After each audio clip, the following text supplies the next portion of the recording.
He has short arms. You know, the kind you get if your parent was exposed to certain drugs or other factors that mutate development.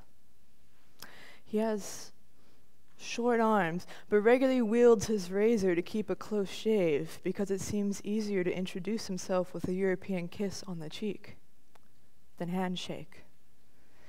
I can tell he likes to keep his jawline as kempt and smooth as possible because he's got a lot of people to meet and kiss and charm. He's also game to charm by feeding people chocolate, being fed chocolate, and by licking chocolate off of others too. He shares this after a girl says, "I just fed her from my piece of chocolate torte."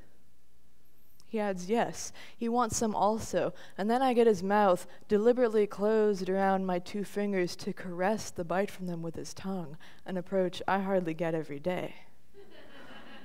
He thanks me and moves off in the crowd, while I marvel at how supple his lips feel.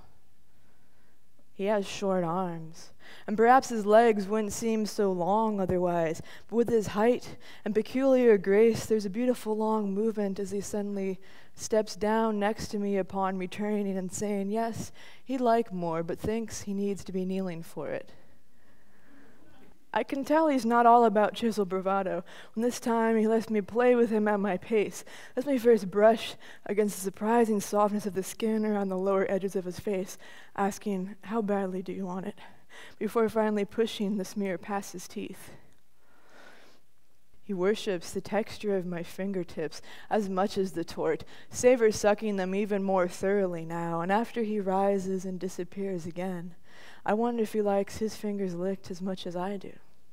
Are his upper appendages sensitive differently from his lower ones? They are placed perfectly to stroke his own chest or another's. He barely has to stretch one arm to mouth his fingertip wet and then circle that pleasure upon his nipple. Economy of size yields economy of movement. I like the languidness of his arms reaching above his shoulders and returning to dangle at rib level where they belong. He has short arms, which fit just right when I imagine him folding at the waist and knees to place his head at my leg's juncture. I can tell how sweetly his hands frame his face, how suited they are to press apart thighs, how neither of us would be distracted by an excess of gangly limbs from the focus of his elbows, angled precisely in to pull hidden skin taut for discovery. He has short arms, so he's trained his full lips to do some things in their stead, like grasp the cap of a thing that needs a screwing motion to open it up. He need apply no wrist when he can simply circle it with his mouth's hold until it comes completely undone. He is also accomplished with his feet. He uses one to wash his ass. Upon learning this, first I think, what else can he do with his feet? Next I think, what else does he do with his ass? I think of when he first knelt to me, how I said, you know I'm also a pro-dom, and how instead of, why am I not surprised, what if he said, you think I'm surprised?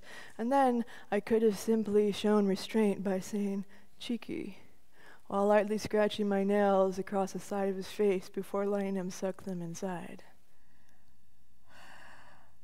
I can tell if I managed to draw him off from the crowd to dally a while somewhere less public. When he leaned by a wall, I could pin his arms at the shoulders to hold him there. Though he quite outsizes me, what if he accepted it, my pressing in to have my way where I want?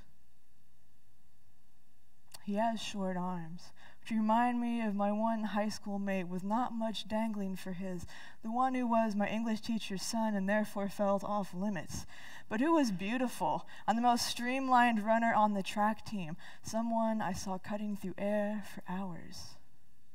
Queer lovers of mine with straight spines have said they love my back's asymmetry, its sinuous twisting, and I can tell he knows how it feels to be a freak in one's bones, the way others don't. So, little's off limits now. I hardly want to wash my fingers that held his chocolate, knowing that later I'll roam more of my body with them. I can tell he knows it too. As upon parting for the night, hugging me close with short arms, his last murmured words are, "When you get off, think of me."